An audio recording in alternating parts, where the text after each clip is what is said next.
Okay, देखिए resistivity या specific resistance को डिफाइन करने के लिए हम दो बातें यहाँ पे लिखेंगे। पहली बात, हम जानते हैं कि किसी भी कंडक्टर का रेजिस्टेंस हमेशा उसकी लेंथ के डायरेक्टली प्रोपोर्शनल होता है। ये अभी हम लोग पढ़े थे, यानी कि कोई कंडक्टर की लंबाई जितनी ज़्यादा होगी उसका रेजिस्टेंस उतना ही ज़्यादा होगा, और किसी कंडक्टर की लंबाई कम होगी तो उसका रेजिस्टेंस कम होगा। ये एक बात हो गई। दूसरी बात, किसी भी कंडक्टर का किसी भी कंडक्टर का रेजिस्टेंस उसके क्रॉस सेक्शनल एरिया ए के इनवर्सली प्रोपोर्शनल होता है। यानी कि अगर कोई वायर अगर मोटा है तो उसका रेजिस्टेंस कम, और कोई तार अगर पतला है तो उसका रेजिस्टेंस ज़्यादा है। अब इन दोनों को कंबाइन करके आप लिखिए, तो कंबाइन करके लिखेंगे तो R is directly proportional to L by A. मतलब कि जो ऊपर है सो ऊपर लिखा, जो नीचे दिख रहा है उसको नीचे लिखा, दोनों को कंबाइन करके लिखा मैंने। अब मैं डायरेक्टली प्रोपोर्शनलिटी का जो साइन है उसको जब हटाऊंगा तो मुझे क्या मिलेगा सर? तो यहाँ पे कांस्टेंट लेना पड़ेगा। कांस्टेंट के रूप में मैं ले रहा हूँ रो। क्या ले रहा हूँ? और उसी रो को बोलते हैं हम लोग रेजिस्टिविटी। क्या बोलते हैं? रेजिस्टिविटी या स्पेसिफिक रेजिस्टेंस ऑफ कंडक्टर। तो बहुत सरल है, एक बार जल्दी से आप रिवाइज कर लो। हम ये दो बातें जानते हैं। कौन सी दो बात? कि किसी भी कंडक्टर का रेजिस्टेंस उसकी लेंथ के डायरेक्टली प्रोपोर्शनल होता है ना। ये कंडक्टर का फोटो बनाता हूँ मैं, ये कंडक्टर है, उसकी एल लेंथ हो गई और ए उसका क्रॉस सेक्शनल एरिया हो गया। तो लेंथ के डायरेक्टली प्रोपोर्शनल और क्रॉस सेक्शनल एरिया ए के इनवर्सली प्रोपोर्शनल। फिर दोनों को कंबाइन करके हमने लिखा। प्रोपोर्शनलिटी का साइन हटा के एक कांस्टेंट लिया, और उसी कांस्टेंट के जगह मतलब मैं उसके रूप में क्या लिया हूं? मैं रो लिया हूं, रो। और उसी रो को बोलते हैं स्पेसिफिक रेजिस्टेंस या फिर रेजिस्टिविटी ऑफ कंडक्टर। यहाँ से आप रो की वैल्यू निकाल सकते हैं, तो रो की वैल्यू निकल जाएगी आर ए बाई एल। ए को उधर ले जाना, आर एल को नीचे ला लेना। समझ में आया? यही है स्पेसिफिक रेजिस्टेंस या रेजिस्टिविटी। अब सुनिए मेरी बात सब ध्यान से। यदि इस फॉर्मूले में मैंने एल इक्वल यदि एल इक्वल 1 रख दूं, क्या रख दूं? मीटर बोल दो, और ए इक्वल 1 मीटर स्क्वायर रख दूं, यानी दोनों को 1 1 रख दूं, तो बताइए मुझे रो बराबर क्या मिलेगा? आर मिलेगा कि नहीं मिलेगा? ए और एल दोनों 1 1 हो जाए तो आर मिलेगा। और आर क्या? रेजिस्टेंस। यानी कि अगर किसी कंडक्टर की लेंथ 1 मीटर हो, अगर किसी कंडक्टर की लेंथ कितनी हो और उसका cross sectional area 1 metre square हो, तो उस कंडक्टर का जितना भी रेजिस्टेंस होगा उसी को हम लोग बोलते हैं रेजिस्टिविटी। क्या बोलते हैं? हाँ। और वो ओम में आएगा, क्योंकि ये ऐसा यूनिट में लिखा हूँ मीटर स्क्वायर। तो रेजिस्टेंस का जो ऐसा यूनिट होता है वो क्या होता है? ओम होता है। तो उसमें अपना आंसर आ जाएगा। यानी कि अगर मैं और अच्छे से डिफाइन करना चाहूँ तो ऐसे बोल सकता हूँ, यूनिट लेंथ कितनी लेंथ?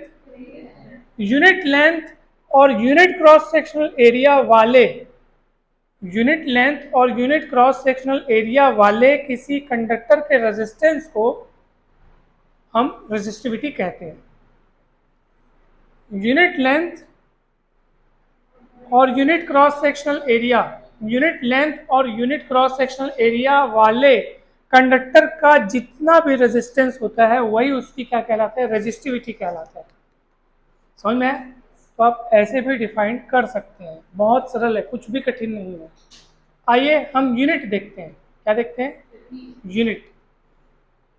देखिए एक बार सब ध्यान से देखिएगा, क्योंकि आर जो है वो ओम में है। इसमें आर जो है ओम में है, यानी कि आर की जो ऐसा यूनिट होती है ओम होती है। ए की ऐसा यूनिट मीटर स्क्वायर होगी, एल की ऐसा यूनिट क्या होगी? मीटर। ए की ऐसा यूनिट मीटर स्क्वायर, और लेंथ की ऐसे यूनिट मीटर। तो एक एक तक मीटर कटेगा तो ये हो जाएगा ओम मीटर। क्या हो जाएगा? इसलिए ऐसा unit of resistivity is ohm metre. ऐसे आप लिख सकते हो, ओम मीटर। डैश है ना, ये माइनस मत समझना, डैश है। समझ में आया कि नहीं? आर क्या है? रेजिस्टेंस, उसका ऐसा यूनिट ओम। ए क्या है क्रॉस सेक्शनल एरिया, तो उसको अपन मीटर स्क्वायर से मेजर करेंगे। एल क्या है लेंथ, उसको अपन मीटर से मेजर करेंगे। एक एक ठुक मीटर कटेगा, एक ठुक बचेगा, तो ओम मीटर क्या होगा, ओम मीटर, इसका ऐसा यूनिट हो गया। क्लियर है, कोई डाउट है क्या? ठीक है, तो आप सब ये सब ध्यान रखेंगे। यहाँ पर भी ना रो इक्वल आर भले आया है, मगर यहाँ रो का यूनिट जो है ओम मीटर ही रहेगा। आप देखो ना, ए की जगह 1 मीटर स्क्वायर रखोगे, एल की जगह 1 मीटर रखोगे, भले दोनों 1 1 हो गए, लेकिन ये मीटर स्क्वायर है और ये क्या है, मीटर है। भले यहाँ आर बस बचेगा, लेकिन जब रो का यूनिट हम लिखेंगे तो वो ओम मीटर ही होगा। रो का यूनिट हमेशा क्या होगा, ओम मीटर। और रेजिस्टेंस का केवल ओम, रेजिस्टेंस के लिए केवल क्या लिखेंगे, यूनिट ओम लिखेंगे बस। ठीक है,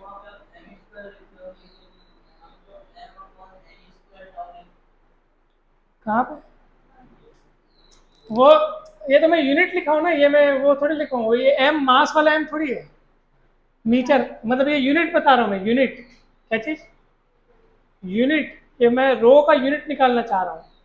तो रो का यूनिट निकालने के लिए मेरे को सबका यूनिट लिखना पड़ेगा। तो आर का यूनिट होता है ओम, ए एरिया है मीटर स्क्वायर, एल क्या है लंबाई लेंथ, तो एम मीटर लिखना पड़ेगा, तो एक मीटर करेगा ओम मीटर। समझ रहे?